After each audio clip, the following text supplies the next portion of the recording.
municipalities have an opportunity to do something proactive to help the environment, to keep their public safe, and to save money. In the Northeast, highway departments have a responsibility to keep the roads safe, and in winter that means snow removal and de-icing. By spreading salt on the roads, chloride compounds, and that melts the ice off to allow the public to travel where they need to go on those snowy days. So what we see out there today is about 20 million tons of salt spread across the United States in any given year. Salt is spread on the roads, it melts the ice, and that salty water or brine mixture flows into the storm drains, which then flows into streams and eventually to the lake. There was a research study done where they were looking at water bodies across the world, actually, and Lake Champlain was one of the water bodies that they observed that there's been an increasing chloride concentration over time. And we see that also in our tributaries. Elevated chloride concentrations in streams can have a negative impact on the aquatic biota that are there. It can impact their ability to reproduce and survive. Some species are very sensitive to elevated chloride levels. And then when you're looking at lakes and ponds, it can also have impacts on the amount of oxygen or dissolved oxygen in the water, which can lead to fish kills and other negative impacts. In the short term, we're going to see more impacts on our smaller lakes that are getting salted than we will on Lake Champlain. But once it's there, it's not going anywhere either. So that's the thing we want to avoid, is having it going up and up and up. So if streams or water bodies become impaired by chloride, that inevitably leads to additional regulation by state or federal entities. And that's not a position that any municipality wants to be on. So it's also a good idea to get control of the situation before it becomes a problem.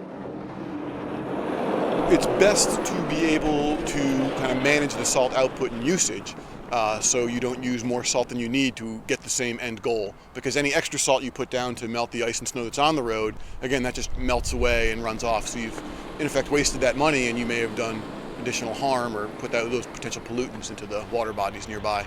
So if the cities and municipalities around the country, really, whoever's doing salting, can use new technologies and understand through, say, calibration, how much salt is going out in any given point in time, they can actually save money. So it's a cost savings for them, and they can also still keep the public safe. A decade ago, the idea was to leave with a truck full and come back empty. Guys are not doing that now, not even remotely close. So, I think as time has evolved, they understand the value of saving the money and certainly the environmental impact. It's important to monitor the salt, one, so we know how much salt we're using, so we can budget for that. Two, it's the right thing to do for the environment. We, about 10 years ago, purchased a system where we can track the amount of salt that's put down. So after each storm, we can go and check how much salt was delivered and by each truck. It allows us to set a goal in terms of salt use for each operator. Different storms and different conditions only require a certain amount of salt to kind of clear the road and make it safe to travel. So now if you can do the same job with a less amount of salt, that's where the efficiency comes in and the cost savings. We have enough of a track record now that we can kind of budget a little bit more on point. And I know last year was our lowest average salt use per operator. So we can track that, we can see that, we can prove that out.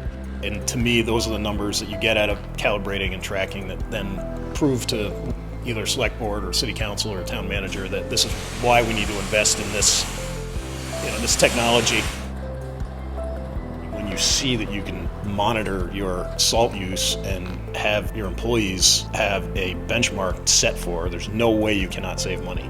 It's so worth it to do it right, and rather than just go out there and throw the salt around.